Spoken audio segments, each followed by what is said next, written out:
നരേന്ദ്രമോദിയോടും അല്ലെങ്കിൽ ഏറ്റവും മേൽത്തട്ടിൽ നിൽക്കുന്ന ചിലരോടുമുള്ള പ്രശ്നമാണ് എന്നുള്ള കാര്യം അതവിടെ ഒരു ചർച്ച നടക്കുന്നുണ്ട്. അതുകൊണ്ട് തന്നെ പ്രത്യേകിച്ചും നദ്ദയൊക്കെ RSSൻ്റെ ആവശ്യമില്ല, ഞങ്ങൾക്ക് തെരഞ്ഞെടുപ്പിന് മുന്നോട്ട് പോകാൻ അല്ലെങ്കിൽ BJPക്ക് മുന്നോട്ട് പോകാൻ എന്ന തരത്തിലുള്ള ഒരു ചർച്ച അല്ലെങ്കിൽ ഒരു സംസാരം ഇലക്ഷൻ തെരഞ്ഞെടുപ്പ് സമയത്തൊക്കെ നടത്തുക RSS നേതൃത്വത്തിന് വലിയ കാര്യമായിട്ട് പ്രശ്നമുണ്ടാക്കിയതാണ്. അതുകൊണ്ട് തന്നെയാണ് RSSൻ്റെ 1-2 ആവശ്യങ്ങൾ വളരെ ഈ തെരഞ്ഞെടുപ്പിൻ്റെ ആദ്യഘട്ടത്തിൽ അല്ലെങ്കിൽ ഈ സർക്കാരിൻ്റെ ആദ്യഘട്ടത്തിൽ തന്നെ നടപ്പാക്കി കൊടുത്തും പ്രത്യേകിച്ചും RSSൻ്റെ പ്രവർത്തനത്തിന് സർക്കാർ തലത്തിൽ അംഗീകരിക്കുന്ന തരത്തിൽ അല്ലെങ്കിൽ RSSൻ്റെ പ്രവർത്തനങ്ങൾ ഒരു പ്രശ്നമല്ല എന്നൊരു ഉത്തരവെല്ലാം ഉണ്ടാകുന്നത് അതിൻ്റെ തുടർച്ചയായിട്ടുള്ളതാണ് RSS നേതൃത്വത്തിന് പ്ലീസ് ചെയ്യാറ്. അതുകൊണ്ട് തന്നെ അവർക്ക് അങ്ങനെ ഒരു ശ്രമം നടക്കുന്നുണ്ട്. നമുക്കിപ്പോൾ ഈ കഴിഞ്ഞ മറ്റ് ഗവൺമെൻറ് വന്നതിന് ശേഷം 3ാം മോഡി സർക്കാർ വന്നതിന് ശേഷം ഈ ബീഫ്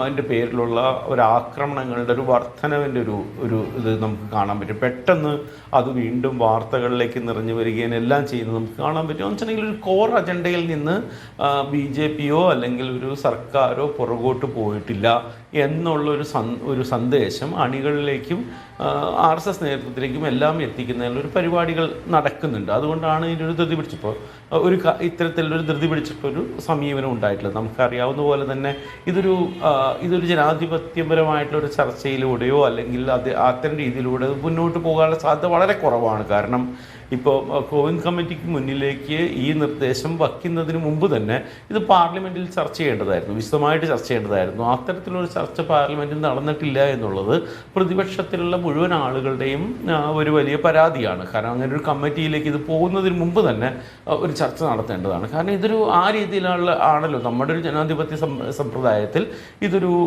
പാർലമെൻറ്റിൻ്റെ ഒരു മാൻഡേറ്റോട് കൂടിയാണ് എല്ലാ തരത്തിലുള്ള വലിയ ഒരു ഭരണപരമായ പരിഷ്കാരങ്ങളോ വലിയ നിയമങ്ങളുടെ മാറ്റങ്ങളോ എല്ലാം ഉണ്ടാകുന്നത്. ഇതിപ്പോൾ നമ്മുടെ കോർ ഐഡിയ ഓഫ് ഇന്ത്യയെ ബാധിക്കുന്നൊരു കാര്യമാണിത്. അപ്പോൾ അത്തരത്തിലൊരു നിയമനിർമ്മാണത്തിലേക്ക് പോകുന്നതിന് മുമ്പുള്ളൊരു വലിയ ചർച്ച വേണ്ടതാണ്. പക്ഷേ ആ ചർച്ചയ്ക്ക് പോകാതെയാണ് നേരിട്ട് ഇങ്ങനൊരു കമ്മിറ്റിയിലേക്ക് പോയത്.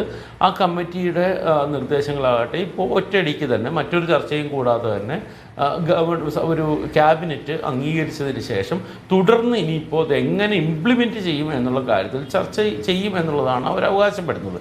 സ്വാഭാവികമായിട്ടും നമുക്ക് അത്തരം ഒരു ജനാധിപത്യ രീതിയുടെ അഭാവം കഴിഞ്ഞ എത്രയോ വർഷങ്ങളായിട്ട് നമുക്ക് കാണാവുന്നതാണ്.